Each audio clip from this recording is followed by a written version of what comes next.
Start with the rare occasion that I'm talking about one of my most favorite people I've ever worked for. The line between manager and worker have never been more established yet respected with Sam, my old boss. I've worked at a few random places since I was 16, a hotel, a tanning salon, and a restaurant, and each place has been the same, a couple cool people and some of the most annoying you've ever met. But in general, you're paid to be there, so you make it work. I met a lot of coworkers that turned into friends over the time span of these jobs. What makes me stay at the restaurant I work at now is definitely the people. I've met my boyfriend and some of my best friends there. They are some of the most amazing people, but I'm going to focus on one, my previous boss, Sam. Sam worked at Outback for many years before becoming the manager of our Oceanside store. When Sam got hired, we had 2 managers now, and one eventually quit, and we were left with just Sam. Managing is the step before becoming a proprietor, which is where the cash flow really comes in.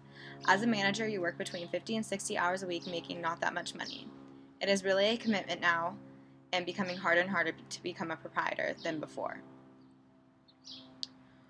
Work became challenging and fun at the same time. Sam made up games for us to play while working and set goals for our sales. Simple games as bingo or poker made work fly by even when it was slow. Sam coordinated contests through beer companies. I sold the most Sam Adams seasonal and got to bring myself and a guest to a Clipper game, Sweet Style. My roommate Allie won a 56-inch TV from a drawing, so technically I won too. It was a Shock Top and Stella Artois contest, and her number was drawn. Not only did Sam think of games for us to play, ultimately he rose our sales and truly got excited about everything that we accomplished. If we got a guest compliment, it wasn't existent until we told Sam. If we upsold on an alcoholic beverage, it didn't happen until we told Sam. Everything at Outback was constantly Sam, Sam, Sam. What was even great is he didn't mind. I remember one day we asked him if he ever got annoyed of us telling him the dumbest things. Even if it was, Sam, this lady didn't like her lemonade, so I gave her a Coke. He would still reinforce that what we were doing was good, even if it was something as small as that. Sam worked early and stayed late. After the passing of our kitchen manager, Sam even said goodbye to the front of house and stepped in as back of house manager. It was quite different, but he did it with a good attitude, and we were all sad to see him go, but he assured us he'd be back in 6 months. Even though Sam was now back-of-house manager, we would still run into him during the beginning of our shift and still tell him anything that he missed out on or joke about how the managers were doing.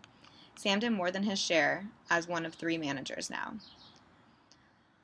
A long story short, Sam put in his 30-day notice, and we were all confused, sad, and distraught, and couldn't believe how dull work would be without him, and we were sure right. Though an inside source told us Sam did so many extra things and paperwork as manager. The hours he worked with 2 babies and wife at home was unrealistic.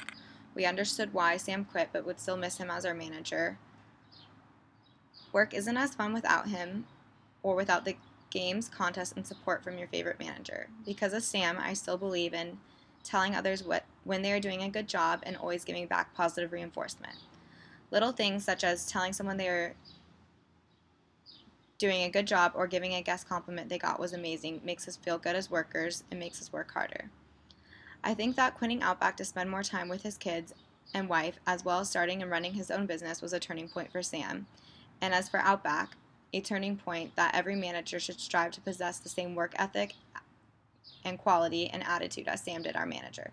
Sam is my definition of raising the level of play.